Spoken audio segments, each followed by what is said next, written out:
Okay, welcome everyone to this second event of Connecting Experts to You interviews. I'm Monica Hassall from Connect ADHD Coaching in Australia. These interviews have been developed to connect you to the experts. These interviews are full of information that you need to know about, especially when there is an impact of ADHD or executive function challenges if they're a feature of yours or your loved one's day-to-day experience. With the best information, you can create strategies and structure to support these impacts of performance. I'm very excited today to have on board Dr. Maggie Wray, founder of Creating Positive Futures.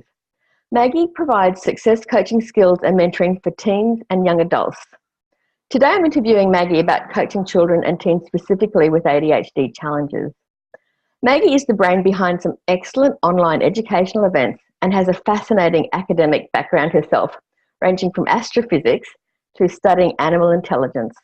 I'm very grateful she's arrived to specialise coaching and mentoring young people. Among other achievements, Maggie has a PhD in neurobiology and behaviour. So welcome today, Maggie. Welcome, Monica. Thank you so much for having me. I'm really excited to be here. Oh, I'm so excited too. So first question, how did you come to be involved in coaching? Sure. So I really got involved in the world of ADHD coaching, actually, and the world of coaching in general, actually at the request of a number of parents. So when I first started out coaching, I was actually coaching young adults, so young professionals who were out in the working world. And on the side, as I was building my business, I was doing some SAT tutoring. And because I love students, I'd always loved teaching, but I didn't want to go into the classroom and teach because I felt like I wanted to do something that was going to have more of a direct day-to-day impact on people's lives. And so a couple of parents actually figured out what I was doing with my business, coaching young professionals. And I was coaching on productivity, time management, career direction. So helping people really figure out what they love to do and how to do it really well.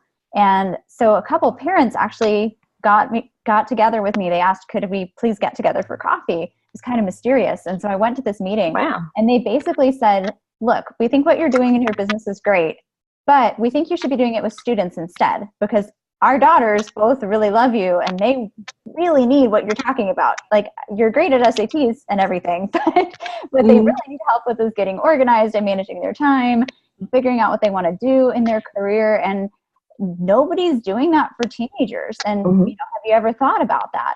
I didn't even know ADHD coaching was a thing. I didn't know that life coaching, academic life coaching for students was a thing that people did.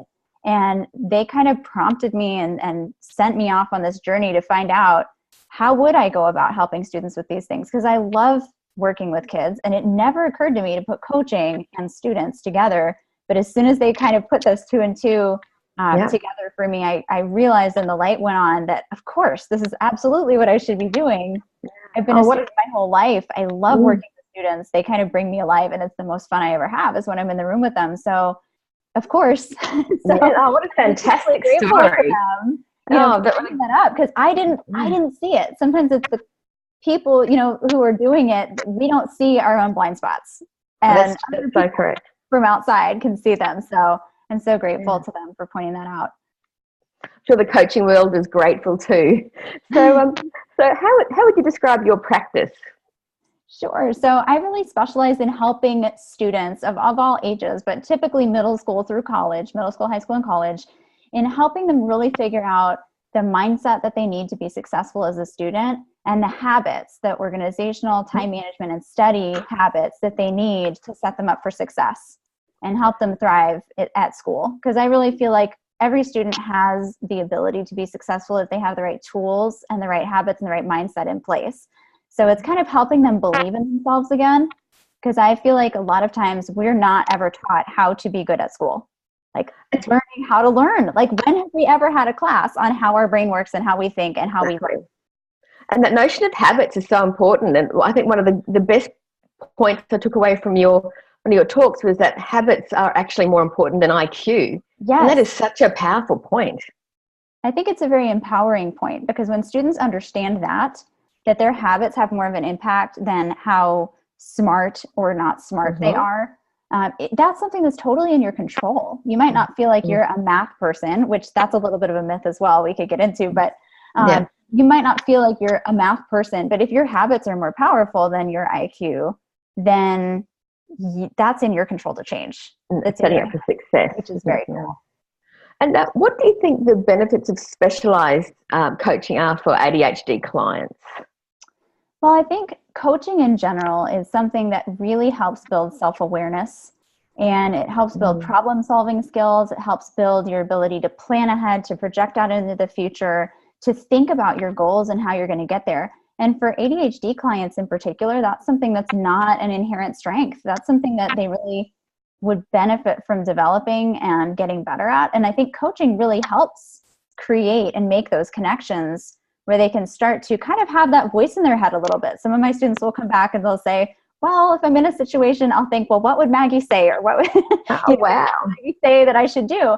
And so maybe they don't have their own intrinsic voice in their head to encourage them to plan ahead or think ahead or problem solve in that way. But if they can get their coach's voice in their head, then that can sometimes be a really fabulous tool if you have ADHD and you don't necessarily have your own internal voice. It's a great way to rewire your brain, isn't it? So it really is. That's great. So most people are of the misunderstanding that ADHD is only in kids. What sort of age range do you coach to? Yeah, that's definitely not true. So age range that I see goes all the way from what you would think of as kids, so middle school kids, all the way up through students in grad school. So it's definitely something even the parents of a lot of students will find out. So their kid will go through the process of getting diagnosed, and then the parent will realize, hold on, I do a lot of those things too. And they'll go through the process and they'll end up getting diagnosed kind of in midlife when their kid is going through the process. So there are a lot of parents out there who've never been diagnosed, who never realized they were. So I don't directly coach the parents because I specialize in coaching the kids. But a lot of times it's interesting. The strategies you talk about in sessions, the parents will get the notes or they'll see the video recordings or whatever it is, and they'll end up using some of those strategies too. So it's that's right. That spans the whole lifespan. For a lifespan, yeah. I know in Australia and in America as well, there's a lot of negativity about ADHD in the press. So what can individuals do about that? Yeah, I find that very sad actually, because I don't believe that it's a bad thing. There's so many examples of people who have ADHD and are incredibly creative, who are full of energy, who are full of ideas, who are very entrepreneurial. If you look at people who are starting businesses, growing businesses, people who operate in high stress positions like emergency room physicians or journalists who are under extremely tight deadlines or who are out in the field in chaos and they're coping with that. I'm constantly impressed by how people with ADHD have that ability to thrive in this high pressure, very difficult situations. And have so much energy and so much passion for what they do. When they love something, they do it all in. And it's amazing how incredible that they are in so many ways. So I think that's a very big misconception that ADHD is a weakness. It is it's a set of characteristics that have certain things that are amazing and certain things that are limitations, but we all have strengths and limitations. So Absolutely. I completely disagree with that. So what would you say to someone who is anti-ADHD treatment or dismissive of ADHD as a diagnosis? Do you have that in parents that come to you and, what would you say to them? What's your best advice? So it depends on the scenario what the advice would be. So some parents will say, I don't want my kid to be labeled, or I don't want my kid to be, have that stigma on them. So the thing is, first off, if you think it's not real, please look at the research, look at the medical research, look at the scientific literature, because there's so much backing up that this is a real thing. This is not a made up thing. This is actually, you can look at the brains of people who have ADHD and who do not, and you see the difference, physically see the difference. So it's not made up, but even if, let's just assume that it was made up. Let's take the skeptic position. This is completely made up. It doesn't make sense. It's not a real thing. Well, that's fine. If you want to think about it that way, let's go with that for a minute. You still need to figure out how to best operate in the world. And you still need to figure out how do you set your brain up to be successful? How do you set yourself up to be successful? So you need to figure out, what are the habits and the strategies that are going to help me perform at my best? If you look at athletes who are performing at their best, if you look at CEOs who are performing at their best, we all have to figure out, how do we reach that peak performance state for ourselves just in our day-to-day lives? And it's such a great answer. I love it. A diagnosis or not. So, exactly. The label is so unhelpful. When we talk about labels, what piece of advice would you give to parents of a child with ADHD? Oh gosh, it's a challenge. It can be a challenge, but there's so much good in them. Like I was talking about before, there's so much good in them. And I think they're going to, as a little kid especially, have a lot of people who are telling them no, and a lot of people who are telling them to sit down and to be quiet and to behave, and and a lot of people pointing out all their flaws. So try to be the antidote to that. Try to be their cheerleader. Try to be the person who notices what's good and who helps them recognize their strengths. I think that's really important, and that will help keep their confidence in themselves strong. And they really need that from you at home. You're their safe space that they need to come home to. So try to be that person for them. That is such a beautiful notion, being their cheerleader. I love that. So same question, but for parents of adolescents or teens, because that's a really tricky area. So advice for parents of teens with ADHD. How to put this in a short phrase is tough. So a couple of things. I mean, I think one thing would be, they're still going to need your support, but try to find ways to start to back that off and find that balance. It's a really tough balance to strike, but sometimes they're going to want to be more independent than you're ready to let them be, because they're going to not be ready for that. But try to back off a little bit. Try to find that compromise place where you're giving them the minimal, the way I think about it is the minimal structure that they need in order to be at their best. So you want to minimize the structure, but if they need a certain amount of structure from you, don't get too stuck on the chronological age and saying, oh, well, he's 16, he should be able to do this on his own, because he might have the executive functions of a 13-year-old. So you might need to give him a little bit more support than you give his 13-year-old sister. And that's okay. So get out of the right or wrong, good or bad notions, and just look at, who is my kid? Where is he or she right now? And what do they need from me? And then, can I give one more piece of advice? Because it's so hard. Sure. Oh, no, I love it. So the second one would be, at adolescent age, they're getting ready to go off on their own, right? They're getting ready to go to college or wherever they're going to go and do whatever they want to do. Helping them try to figure out, what are their passions? What are the things they love? And what do they do that just makes them come alive? Because if they can figure that out, they can be so successful in life.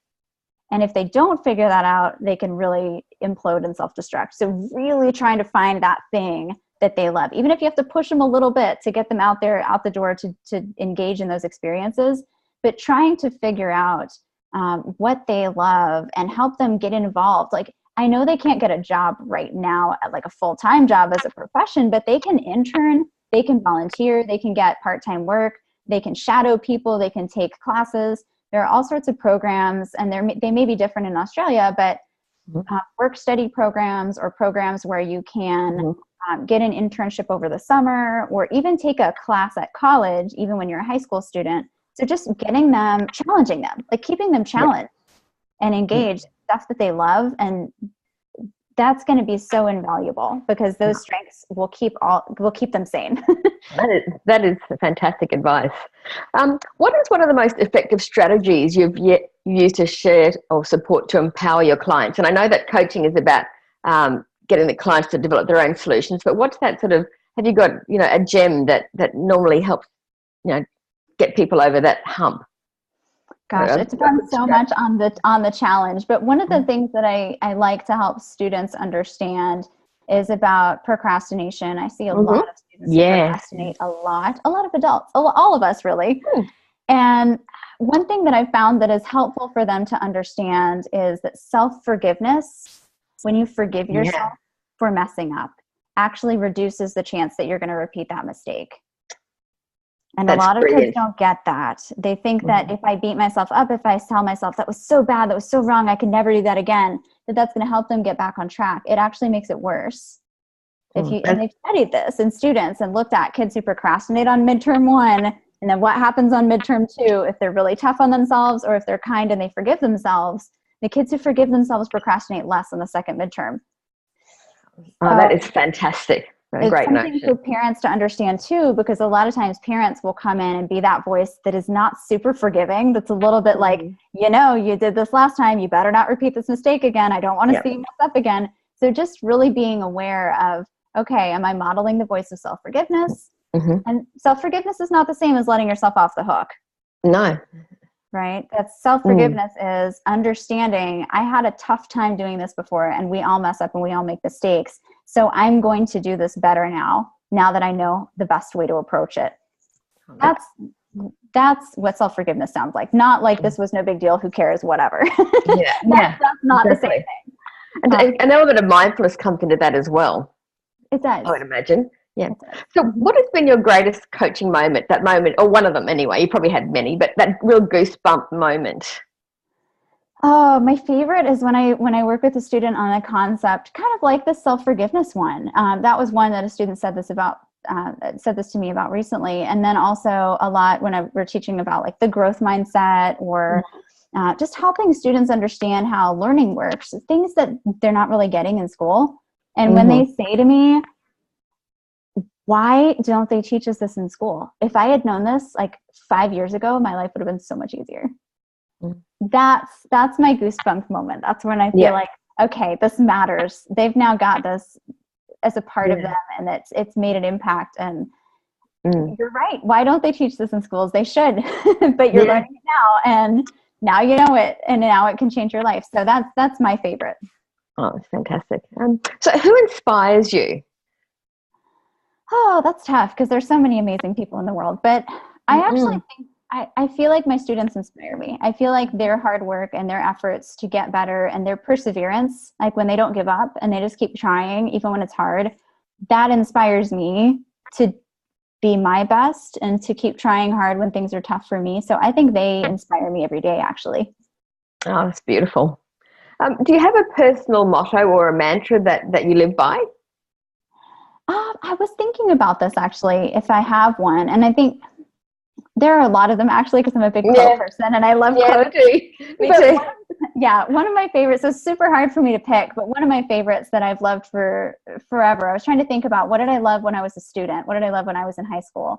And one of my favorites was the Charles Swindoll quote about the impact of attitude on life. And it's kind of a long one, but is it okay if I read it? Yes, absolutely. Yeah. Okay, awesome. So he says, attitude to me is more important than facts.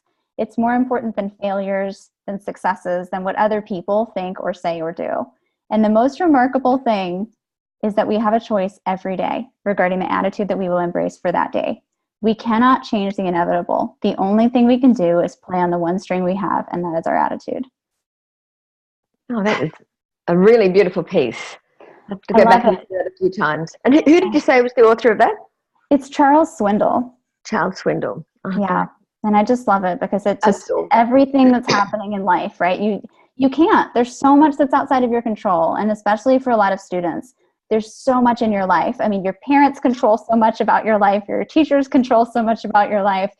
And just outside forces all the time are controlling things. Your friends will just be full of drama and crazy sometimes. And there's nothing you can do about that. And it's your siblings you can't control. There's just an immense amount, and especially in a student's life, it's completely outside of their control. And so just remembering that they do always have that one piece. They always have a choice about their attitude and how they respond and how they react and how they think about their life and themselves.